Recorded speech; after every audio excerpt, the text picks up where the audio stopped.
financial conflicts to talk about. Nearly everything we are going to talk about is off-label, not FDA approved, and therefore will make clinical sense. Actually, what Brett said to me is that you really need between 10 and the bar. All right. I don't even have a little trimmer yet. I'm good. I'm good.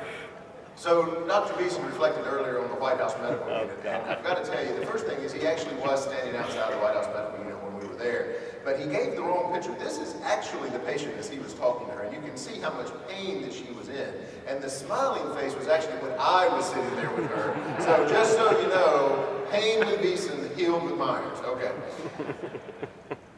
So we're going to talk a little bit about faith again. We started this program in 2009 on some faith about the fact that we could safely take patients who called 911 from the field to the mental health facility. And we've been doing that for 3 years, and we've got a good safety profile. The numbers are actually very similar to what we saw from Salt Lake. So and the protocols are 10 points different on pulse or blood pressure, but they're very similar. So I think that can be done and that can be taken elsewhere.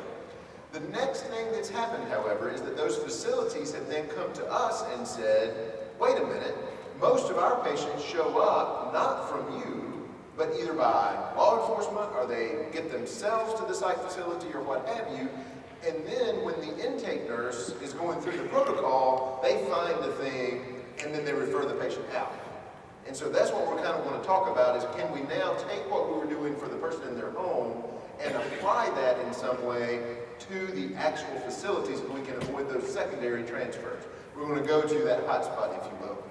This is truly the mobile integrated healthcare concept. I encourage you to, if you haven't seen this white paper, it's a nice explanation of how we're trying to put all this together from a nationwide perspective. But the bottom line is thing at the bottom, which is need matched, time appropriate. And we like to believe that overdoses are emergencies. I'm going to posit to you that asymptomatic overdoses are not emergencies, and that those can be handled in a different way. And we're going to talk about how we're going to do that in just a moment. So there are 3 R's of the program. We've talked about these before. We're merging some of them, and we'll come to that in just a moment. But you know, our program, we still respond to emergencies. We redirect patients somewhere else, and then we reduce the calls and the transports that we can all the way around. We've already talked about the hot spots, and we're going to focus on the top one there that's highlighted, substance abuse and mental health, and how we're going to handle that.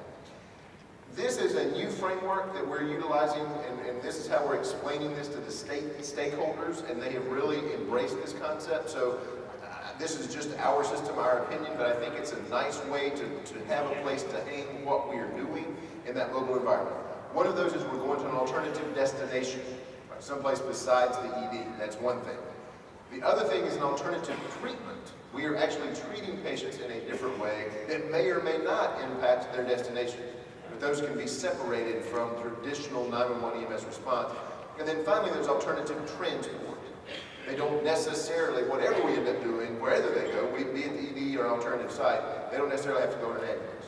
So these come in different mixes and matches, but it allows us to have a framework when we're talking to our stakeholders in the state about what it is that we're doing. And we're going to mix, as you'll see in just a moment, alternative destination with alternative treatment with the new protocol that we just introduced.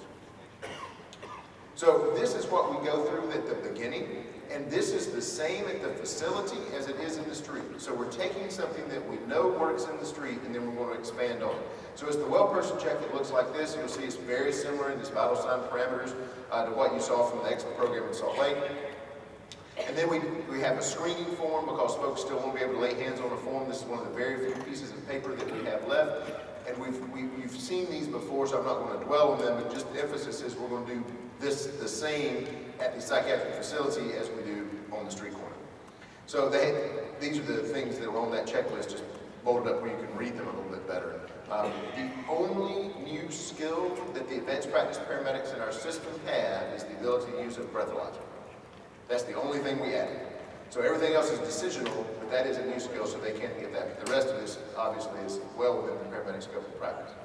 We've talked earlier about the poison center, so I'm not going to dwell on that either. This was recently on the front page of the New York Times, and it's interesting because there's been a lot of feedback from that. And one of the most interesting ones has been, how are you able to take someone that's having a mental health crisis, who may or may not have capacity, and take them to a psychiatric facility? How are you able to do that? How do they have that decision-making capacity? capacity. And I would love to, if we've got time in the question and answer, we can talk about it. But my response to that is we do that every day with trauma patients, don't we? Those patients have lost their capacity. We know the best care for them is at the trauma center. And so we bypass other facilities in a paternalistic way and take them to the trauma center. So if I'm acutely suicidal, I think we can make a very good argument that I ought to go see a psychiatrist rather than go to a trauma center. And so to me, we're not doing anything differently with a mental health patient than we're doing with any other patient that loses capacity. We're paternalistic about that every day, and so there's nothing really that's all that different. So here's the rest of the story. The majority of the patients that come to these mental health facilities don't come by us. They get sent out for, my favorite would be medical clearance. Like, would they have a complaint? No. How long have they been here? 36 hours. They are medically cleared. Call your next case. Right? I mean, what would we do if we had no labs and no CT? We would put them in the hospital and observe them for 24 hours, and they were okay, they would be cleared. So they have, by definition, cleared themselves. So we do a lot of those runs back and forth. So this is the new protocol. This is the whole reason we're sitting here past 5 o'clock without a drink. And so we can look at the new protocol. I cannot believe, in all honesty, how quickly the state approved this protocol. This is not a theoretical protocol. This is an approved, we can do it tomorrow in the street. We have not done it because I'm too nervous to do it until we do some education. So we're going to bring the advanced practice folks back in and talk about it. There's 3 arms to this protocol. The first of those is the asymptomatic person with a possible OD. So, yes, I may have taken 37 Ativan or whatever, but I'm sitting here and I'm talking to you and I have no complaints, but I may have an OD. So we're going to draw the labs, including Tylenol and aspirin levels. And here's the backstory, the fun part of the story. The county used to run the mental health facility. And due to some very complicated politics, the University of North Carolina is now running the psychiatric facility within the city limits of Raleigh. And so the University of North Carolina Psychiatry and so forth is running that, which means that these patients are no longer being referred out to the trauma center where I work. They are being referred into a UNC system hospital. So all of a sudden, the send-out became, wait a minute, can we avoid those? Because they're sending them to ourselves. So what we're able to do now is draw the labs, and they're going to run the labs for us at the hospital and result them back rather than have the patient transported. So there's an easy way to get stat labs. We're not having to do anything around, anything unusual. They'll go straight to the hospital and have them done. We just look at the EKG, look at the labs. If anything's out, we talk to them. And medical controls, myself and Dr. Williams, wherever he is, will take the phone call and sort through it. But otherwise, they're cleared. Because if you have a normal BMP, a normal EKG, and an undetectable aspirin, and an undetectable Tylenol, and your EKG looks okay, thank you very much. Medical clearance is complete. The next is the person's blood alcohol level is too high or their pulse is above the range. And that's the reason we've been called. Well, what got cut off here, and I apologize, you get a liter of fluid, and assuming we can still find normal saline, still separate conversation. But we give you a liter of fluid and then check those labs, and if everything clears, then fine, you can stay. If you just have a single clearance over that. And then finally, if you have an isolated elevated blood pressure, that's all the problem is. And these are the ones, for those of us working in the emergency department, they'll drive us all crazy.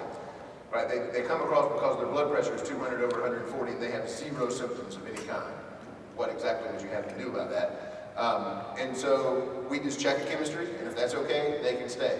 And they'll have primary care follow-up to get their blood pressure medicine started the next day. So it's kind of a 3-pronged, protocolized way to let people stay in their mental health facilities with the common reasons that they come out. Abnormal vital signs, blood alcohol is too high, or maybe I took a thing. So in conclusion, my patients are happier than Dr. Beason's. Alternative destination is now meeting alternative treatment, and hopefully next year we'll be able to talk about how that is actually working, because this is now a theoretical protocol that's been approved. We just have to put it into place. We do not have to make this all that complicated. I really do appreciate you staying, and thank you for letting me present this, and I will stay. If there are any questions, I'll be happy to take them. Yes, sir.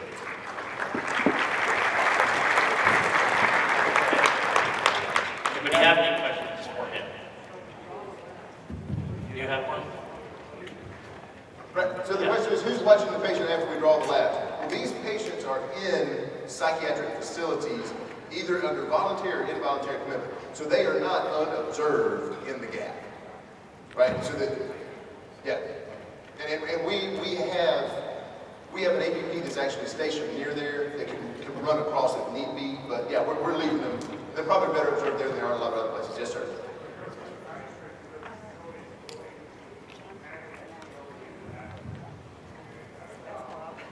So the question is, will psychiatry actually manage if the level does come back positive? No. Right now, the way this reads is that the Tylenol aspirin levels must be undetectable to clear. If there are any elevated levels, they're referred out. Yes, we do. The question was, do we have to do that transport if they're referred out? Yes, we do. Do you bill for transports to non-hospital facilities? No, we do not bill for transports to non-hospital facilities today. Left the meeting with the North Carolina Secretary of Health and Human Services last week, going to DC in 2 weeks. We're trying to change that, but for right now, no, we don't. But I think the days of not getting paid for that are dwindling. And there may be other sources for that as well, Brett. Right? Brent, are you going to eventually do some testing like iStats or a breathalyzer or this sort of thing? Yeah, with breathalyzers there today, we have breathalyzers today. The iStat is a great question. We're getting off the ground because right now, iStat cannot do aspirin or Tylenol. So those would have to go anyway. So we're just going to try to have one path for all labs at the moment, but I can see us moving into iStat for the chemistry and only having to send out the aspirin and Tylenol. Yeah, who takes the labs to the hospital? That'll be a great thing to work out next month. We're not sure exactly how that's going to go. My guess is that it will be UNC law enforcement because they're there. They're both on the same, there's both campuses, so I'm sure that that'll be the easiest way, but I don't know yet.